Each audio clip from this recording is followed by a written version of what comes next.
A small town in the American South still carried the remnants of old prejudice beneath its polite smiles and quiet streets. People went about their lives pretending that race no longer mattered. But every so often an incident surfaced that reminded everyone of the tensions lingering in the shadows. Into this uneasy atmosphere walked Angela Morris, 32-year-old black woman who had grown up in the same town but left years earlier to pursue education and career opportunities in Atlanta. Strong-willed, intelligent, and deeply soulful, Angela had returned temporarily to care for her elderly mother, who had fallen ill. Though she carried herself with calm dignity, she knew all too well that her presence often drew whispers from some of the white townsfolk, many of whom still struggled to accept confident, independent black women who refused to shrink into silence. Angela's return coincided with an unseasonably hot summer, when tempers seemed to flare as quickly as the temperature. On a sweltering Saturday afternoon, she stopped by a local convenience store to buy groceries and supplies for her mother. The store was familiar. She had visited it countless times growing up, though in those days she was often trailed by suspicious stares. Now, dressed in professional clothes, and speaking with the quiet authority of a woman who had built her own life, Angela walked through the aisles with an air of confidence that unsettled some of the old regulars. Among those regulars was a man named Bill Jenkins. Bill was in his late 50s, a broad-shouldered, rough-handed man who had worked in construction most of his life, but now spent more time nursing grudges than holding a hammer. His views had been shaped by generations of inherited prejudice, hardened further by his own disappointments. He blamed immigrants for taking jobs, blamed black families for what he saw as decline in his community, never once considered how his own bitterness and drinking had eroded his prospects. To him, the sight of a woman like Angela, well-dressed, educated, articulate, felt like a direct challenge to his crumbling sense of superiority. The moment he saw her in the checkout line, he muttered something under his breath. Angela used two such murmurs, kept her eyes forward, refusing to give oxygen to his venom. But Bill was not the kind of man who thrived on silence. He thrived on provoking reactions. As Angela paid for her groceries, he stepped closer, his voice rising so others could hear. "Figures," he sneered, his words laced with the venom of both racism and resentment. "Thinking you're better than us, strutting back in here like you own the place?" Angela turned slowly, fixing him with a calm gaze. She had learned long ago that anger only fed such men. "I don't think I'm better than anyone," she said evenly. "I'm just here to buy what I need, same as you." Her measured response only seemed to ignite his fury further. The fact that she didn't cower, didn't shrink away, struck at the very heart of his fragile pride. Other customers began to notice. Some looked away, unwilling to involve themselves. Few shifted uncomfortably, but said nothing. That silence, thick and complicit, gave Bill the confidence to escalate. He stepped into her space, his breath hot and sour, his voice now a growl. "You people always think you can talk back. Somebody needs to put you in your place." When his hand shot out, shoving her shoulder, the air in the store seemed to freeze.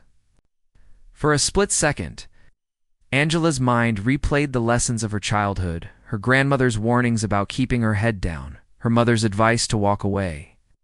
But Angela had spent too many years breaking free of silence to return to it. Now, she steadied herself, locked eyes with him, and said firmly, "Don't touch me again."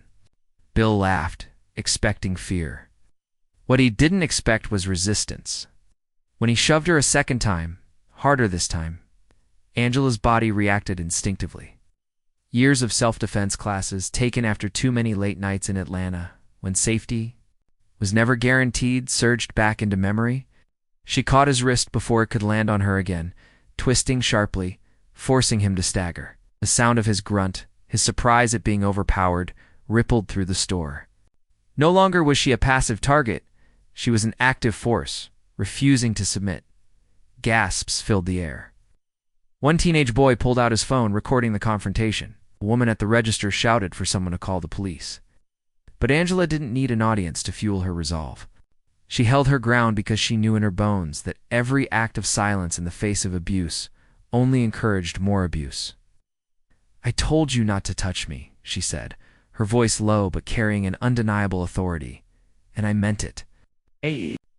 Red-faced and furious, tried to regain control, but his strength was no match for the precision of her movements. When he lunged, she sidestepped, sending him sprawling into a display of potato chips. Bags tumbled to the floor as laughter erupted from a few younger onlookers. Had never seen the town bully humbled so swiftly. His humiliation burned hotter than any physical pain. He scrambled to his feet, but the fight had already left him. His dominance, once taken for granted, had been shattered before a crowd that would never forget. By the time the police arrived, summoned by the frantic store clerk, Bill was sputtering with excuses. He pointed at Angela, shouting about being attacked, twisting the story to paint himself as the victim. But multiple witnesses spoke up, their voices weaving together the truth. He had instigated, it shoved, and she had only defended herself. The teenager's video circulated quickly, ensuring that no false narrative could survive. For once the evidence was undeniable, the officers separated them, taking statements. Angela remained calm, recounting events without embellishment. Bill, on the other hand, grew more agitated as he realized his words carried no weight against the testimony and video evidence. The officers, perhaps recognizing the patterns of such incidents, placed him in handcuffs for assault.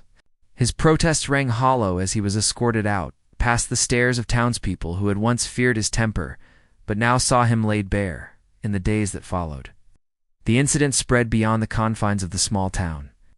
The video was shared across social media, sparking debates about racism, self-defense, and the courage to fight back. Angela, though reluctant to be thrust into the spotlight, became a symbol of resilience. She didn't see herself as a hero. She had only done what was necessary to protect herself, but too many. Her refusal to back down was an act of defiance that inspired others. People sent messages of support, sharing their own stories of standing up to bigotry, of choosing strength over silence. The town itself was forced to reckon with what had happened. Some residents, embarrassed by the exposure, tried to downplay it, insisting it was an isolated incident. Others, particularly younger generations, saw it as a long overdue confrontation with truths their elders had ignored. The convenience store, once just another stop on a quiet road, became a landmark of change. Where an old cycle of intimidation had finally been broken, Angela remained focused on caring for her mother, refusing to let the incident consume her identity. She continued to walk through town with her head high, her dignity intact, her silence replaced with unshakable presence. Though Bill's allies muttered in corners, their voices seemed smaller now, less certain. The myth of his untouchable dominance had been shattered, replaced by the reality that strength comes not from intimidation, but from courage, rooted in justice. For Angela, the confrontation was not just about defending herself, it was about reclaiming space in a town that had long tried to shrink her existence. It was about proving, both to herself and to those watching, that fear did not have the final word. And though she knew racism would not vanish overnight, she also knew that every stand, every act of resistance chipped away at its hold. Bill Jenkins had expected to put her in her place. Instead, she put him in the hatred he represented in theirs.